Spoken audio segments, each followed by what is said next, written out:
May nabasa nga ako sa comment section na isa daw akong masungit na sikyo. Pero tama nga naman, pero yan ay 2 years ago. Sa ngayon, mabait na ang manong yung sikyo kasi ayaw kong magka-wrinkles ang mukha ko. At sa ngayon, hindi na ako sikyo kaya samahan nyo kaming magpabricate ng aluminum for today's video. Ni bossing ani, pero may pakpakinisan na jeglas, tapno no kano maimas dati ang shot nila.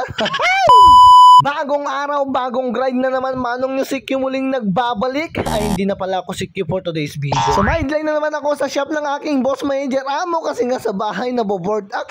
All no, naboboard pero ang totoo, ay, nagadawa din utang ko. Napakadami na nga palang tanggap na project ang aking boss manager Amo kaya ang sabi niya, kailangan ko ng rest back manong sikyo.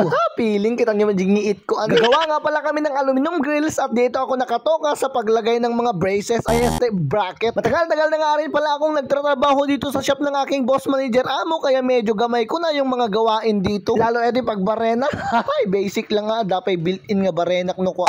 Ano yun? Tarong? Masaya naman tong trabahong pag-aluminum kasi nga nakakapunta kami sa iba't ibang lugar pero sumariwa sa isip ko nung panahong sikyo pa ako nung mabasa ko tong comment na to. Security ng Far North Luzon na napakasungit.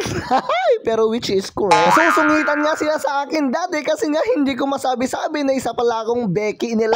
Joke lang. May mga nasusungitan nga talaga sa akin dati kasi nga napaka-stricto ng manong nyo sikyo. Dahil sa comment na to, napagtanto ko na wala pala talagang maidudulot na maganda ang pagiging stricto. Lalong-lalo na ngayon, vlogger na ako, walang nagpapalo sa page ko.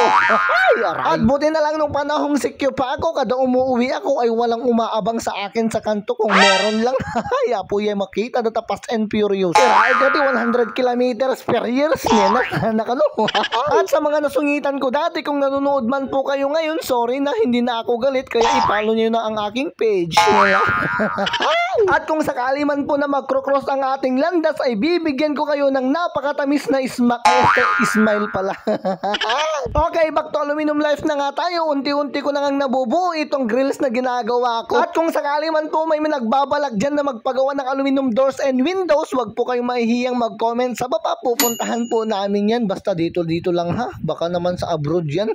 Nakaro. Pagkatapos ko ang gawin yung frame ng aluminum grills ay sunod ko ng kinating itong kanyang mga flowers. Pagdating po sa presyo ng aming aluminum doors and windows ay nakadepende po sa klase niyan at sa sukat nito. Halimbawa ng example, kung ang bintana nyo ay madali lang pasukat at ang sukat nito ay 100 cm at 120 cm, i-times mo lang yan sa 69 bar 1 from 1 at bigla kanyang iniwan nila. Anya ka no, napanamon Diego. Fast forward na nga tayo, heto na nga pala yung mga grills na nagawa namin at heto nga meron pala kaming import si Master Denden. At siya nga pala ang nakatoka sa paggawa ng pintuan na screen. Syempre hindi makukompleto tong vlog na to kung hindi natin i-flex ang ating boss manager Amo at yan nga gumagawa siya ng top glass. Talo damdaman no makadalos kami rugyanan danto kanong tag shot nila. Ay, lakas standby no biga manunan. I love you today, tomorrow and yesterday.